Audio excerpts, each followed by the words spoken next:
Hey guys, so I wanted to do a video on mental health, and if you see Pepper in the background, he's just gonna chill with me for a little bit.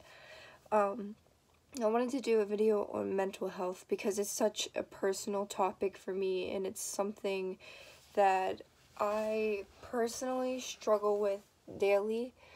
I've been getting better at it, but I still have my moments, I still have my times, I have my ups and downs. And it's really just a journey as far as figuring out, what's good for mental health and how to get my mental health and well-being full, like 100%. So, just a little background. When I started going to college, I think my sophomore year, I was diagnosed with depression and anxiety, specifically GAD, which is generalized anxiety disorder, and then MD, which is major depressive disorders, MDD. I would get very, very upset and sad. Sad's an understatement when it comes to depression. I would feel so hopeless. I would feel down for no reason. I didn't have things happening in my life that pinpointed reasons as to why I was feeling the way I was feeling. It would be hard to get out of bed in the morning. It would be hard to have motivation for anything daily, to find enjoyment or to find purpose. I really hit rock bottom, and I had to go to the psychiatrist and I had to get with counseling to be put on medicine. So I was put on medicine for my depression and anxiety. And that helped a lot, but then about 6 months later, just when I thought medicine was helping, I got really bad depression again. My anxiety decreased, but my depression went up.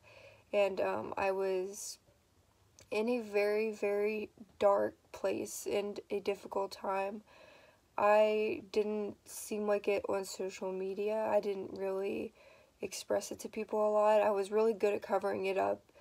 But there was a point in time where I just didn't have the motivation or feel like I wanted to continue on.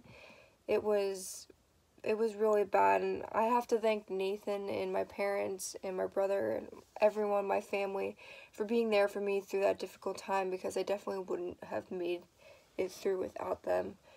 But when I started feeling that way, it became really scary to me that maybe I couldn't control my emotions. Like, maybe this would affect me continuing life and living one to my fullest and to fulfill my dreams. And that's when things got really, really serious. So I went back to the psychiatrist, kept following up. I would be very happy, like, some points throughout the day, and then very sad other points throughout the day. And they just couldn't, like, pinpoint why the medicine wasn't working or if we wanted to try a new medicine.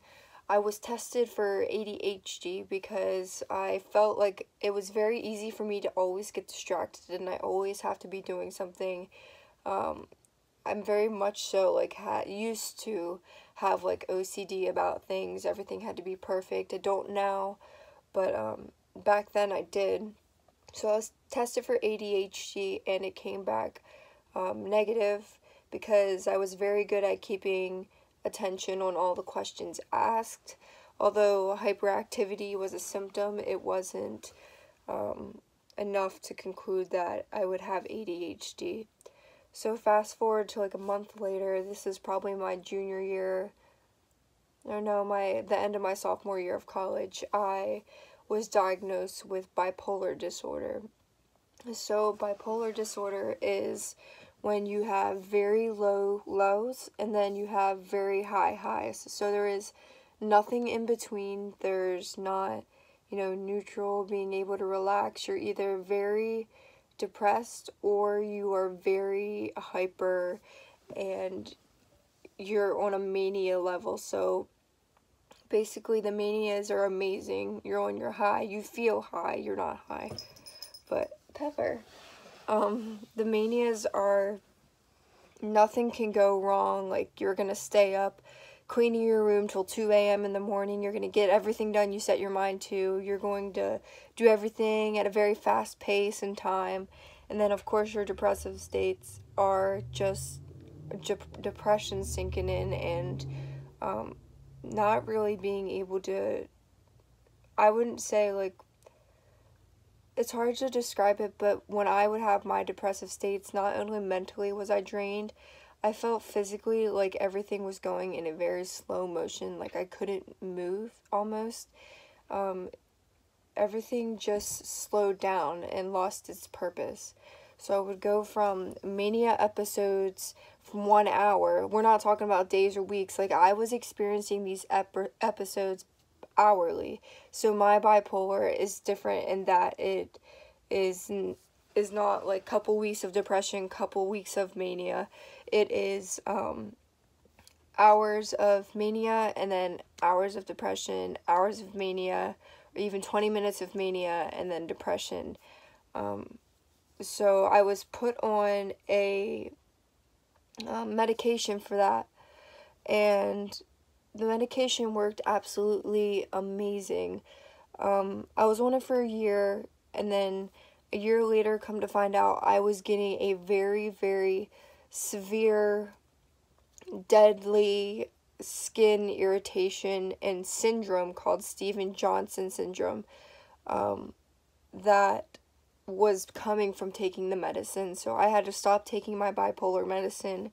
Right now, I am currently on the search for a new one. I'm trying one that is somewhat okay. It's doing justice, but I feel like it's not 100% healing me. So we'll see when it comes to that. I follow up very soon with a psychiatrist in hopes to get my mental health, 100%. But that's just a little bit about my experience and my diagnosis of bipolar. And if any of you ever have any trouble or mental illness or have no one to talk to, just know that I'm here, because I've been through what you're going through, and I still go through it daily, especially with trying to find a new medicine. So I just want you guys to know that if you ever need anyone, I'm here. So thank you so much for watching this video. It was very personal, meant a whole lot to me. It's very hard to share this information to come out, because I don't want people to see the bad side of me, or think that I'm ruled by a disorder that I have, or let it define me. But if you got this far, thank you so much for watching the video, and I highly appreciate it, and I hope you enjoy it, and I hope it helped you or at least one person who watches this. Thank you guys so much. Bye.